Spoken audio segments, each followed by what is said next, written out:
자, 말초신경계를 이제 다 배웠죠.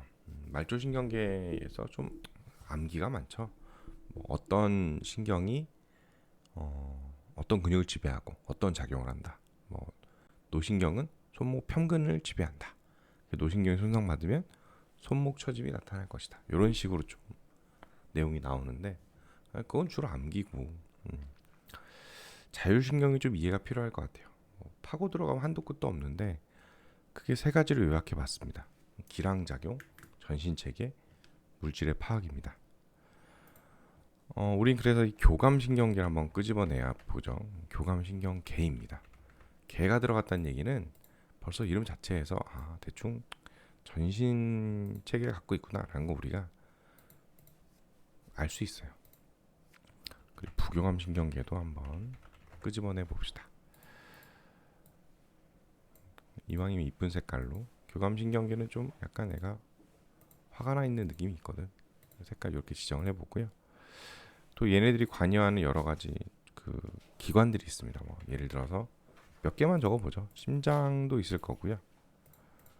그리고 뭐 근육 적어볼까요? 근육도 있을 거고요. 그리고 가장 대표적인 예가 뭐 있을까? 장, 소화기관, 소화기관도 있을 겁니다. 이렇게 놓고 한번 생각을 해보죠. 교감신경계는요, 뭐 당연히 심장도 지배하고요. 아이고 깜짝이야. 죄송합니다. 네. 이게 마우스로 되는 거 있고 펜으로 되는 게 있는데 펜으로 되는 걸 마우스로만 하려고 하고 있었어요. 네. 심장도 지배하지만 근육도 지배하고요. 소화기관도 지배합니다. 마찬가지로 부교감신경은 얘도 심장도 지배하고요. 근육에도 관여하고요. 소화기관도 지배합니다. 물론 이제 혈관계처럼 부교감신경 없이 이제 교감신경계의 톤만으로 확장되고 수축하는 애들도 있지만 대부분은 교감신경계와 부교감신경계가 둘 다 지배하고 있습니다. 그런데 하는 역할이 달라요. 교감신경계가 항진되면 심장은 더 활발해집니다. 촉진이 되고요. 반면에 심장에 관여하는 부교감신경계가 촉진되면 심장이 좀 활동이 억제됩니다. 느리게 뛴다는 얘기죠. 약하게 뛰고. 교감신경계가 근육에 촉진되면 근육 활동이 촉진됩니다. 근육이 좀 약간 활발해져요. 좀 힘도 더 많이 낼 수 있고요. 어디서 그런 힘을 다시 끌어다 쓰는지 제가 그 키게스2 거 올려놨죠. 교감신경계의 말단에서 나온 게 결국 아드레날린이고 아드레날린을 받으니까 주인공이 다 죽어가는 주인공이 다시 막 힘을 내서 싸우죠. 부교감신경계가 근육에 관여하면 억제됩니다.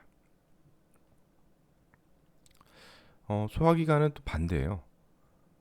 부교감신경계가 좀 촉진돼야 소화기관이 촉진되고요. 교감신경계가 촉진되면 소화기관은 억제가 됩니다. 뭐 물론 다른 그 곳에서도 역할이 있지만은 크게 세 가지만 봤는데요. 결국은 교감신경계와 부교감신경계가 서로 반대되는 작용을 하고 있죠. 그죠? 그래서 교감신경계가 작용을 할 때 부교감신경이 작용 안 하고 부교감신경계가 작용할 때 교감신경이 작용 안 한다. 이런 뜻은 아니에요. 두 개가 다 언제나 관여하고 있는데 다만 차이점이 뭐냐면 좀 톤이 있어요. 입김이 있다고 생각하는 거죠. 그래서 지금은 교감신경계 입김이 좀 센데 그러면은 심장은 촉진되고 근육은 촉진되고 소화기관 억제되고요. 교감신경계가 좀 입김이 있긴 한데 지금은 부교감신경계 입김이 좀 세다. 관여가 좀 세다. 톤이 높다. 이러면은 심장은 억제되고 근육은 억제되고 소화기관 촉진되는 이런 모습이 있습니다. 보아하니 두 개가 주로 반대되는 그 역할을 하고 있죠. 물론 이제 두 개가 협력하는 관계도 있죠. 우리가 책에서도 봤다시피 뭐 대표적인 게 이제 사정, 남자의 발기와 사정이 대표적인 예가 되는데 그런 경우도 있지만은 주로 서로가 작용이 어때요? 반대되는 작용을 하고 있다는 걸 알 수 있습니다. 우리가 이거를 기랑작용이라고 합니다. 다음은 전신체계인데요. 교감신경계의 톤이 심장에서는 높고 부교감신경이 심장에서는 교감신경계 톤이 더 높다고 했으니까 부교감신경계 좀 낮은 거죠. 근육에서는 이 교감신경계 톤이 높았다는 얘기는 근육에서도 높고요. 소화기에서 높을 거란 얘기예요. 반대로 우리가 이제 자려고 누웠거나 뭐 편안한 좀 뭐 음식을 먹고 편안하게 누워 있거나 이러면 교감신경계보단 부교감신경계 톤이 높겠죠.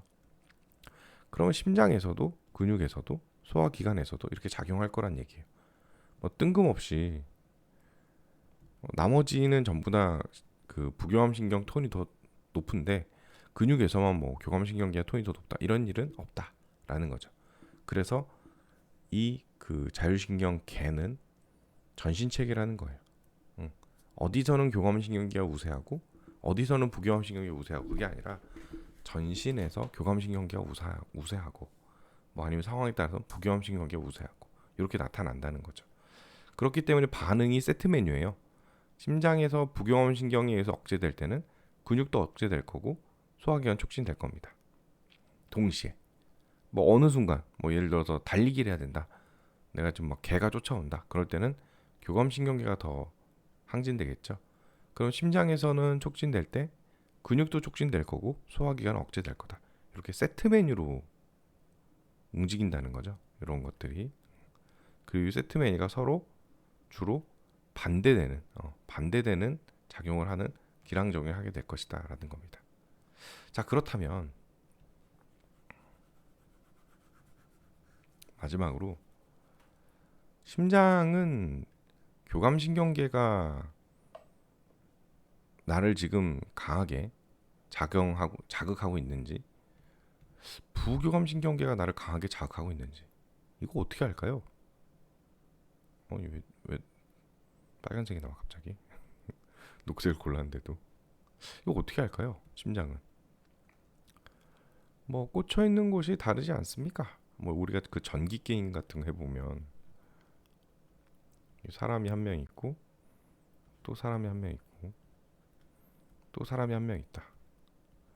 이게 손을 잡고 있잖아요. 이게 손을.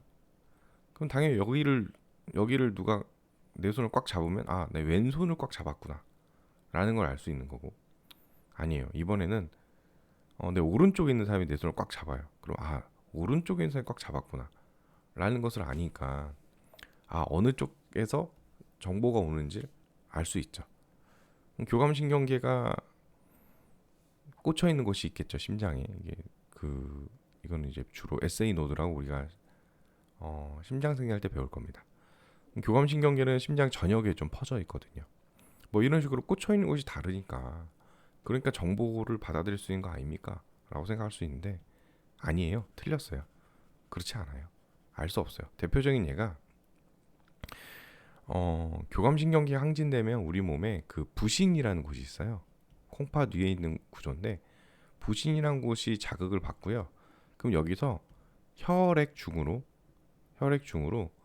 그 아드레날린 계열의 물질을 분비하게 되고 혈관을 타고서 이게 심장으로 자극을 하면 심장이 마치 교감신경계에 영향을 받은 것처럼 활동을 합니다.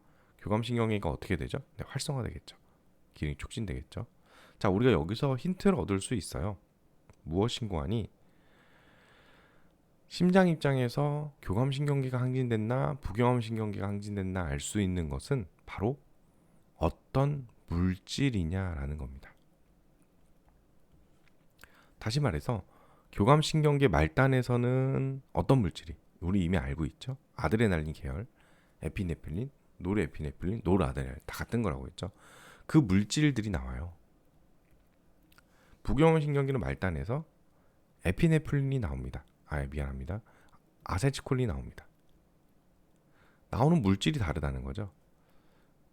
그래서 우리가 더록이라는 영화 보면 되게 재밌는 영화예요. 오래되겠는데 재밌거든.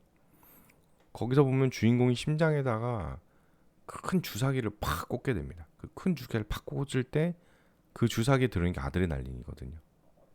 그러니까 심장이 멈추지 않고 계속 뛰게 만들어주는 약물이에요. 우리 키게스2 그 영상에서도 마찬가지죠. 근데 그 아드레날린이란 물질이 교감신경계 말단에서 나오더라. 다시 정리해보면 심장이 교감신경계가 항진됐는지 부교감신경계가 항진됐는지 알 수 있는 이유는 뭐라고요? 말단에서 분비되는 물질의 차이입니다. 주로라고 표현하는 이유가 있는데 주로 교감신경계는 아드레날린, 부교감신경계는 아세틸콜린이 나오기 때문입니다. 물론 교감신경계가 중간에 이렇게 좀 연결되죠. 부교감신경계도 마찬가지고요. 뭐 다 그런 건 아니지만 이런 식으로도 연결이 되는데 이쪽에서는 중간 시냅스에서는 다 아세틸콜린이 나옵니다. 이건 중요한 게 아니고요. 얘는 그냥 신경 전달 물질이고요. 시냅스 통과하기 위한 중요한 건 요 말단에서 뭐가 나오느냐라는 거죠. 여기서는 아드레날린, 여기서는 아세틸콜린, 물질이 다르거든. 그래서 그걸 가지고 심장이 아드레날린이다. 그럼 나 빨리 뛰라고. 오케이, 알았어. 아세틸콜린이다. 나 그럼 천천히 뛰라고. 오케이, 알았어. 이런 식으로 판단을 하게 되는 거죠. 근육도 마찬가지죠. 근육도 아드레날린을 만나면 나 좀 활성화되라고. 오케이, 알았어. 열심히 한번 수축해 볼게. 아세틸콜린만 들어오면 왜 이거밖에 안 주냐? 아직은 활성화될 때가 아니구나. 이렇게 생각을 하는 거죠. 소화기관 반대죠. 소화기관 반대로 되어 있습니다. 이런 식으로 말단에서 분비되는 물질을 통해서 현재 각 그 기관들은 현재 우리 몸이 교감신경계 항진된 상태인지 부교감신경계 항진된 상태인지 파악하게 됩니다.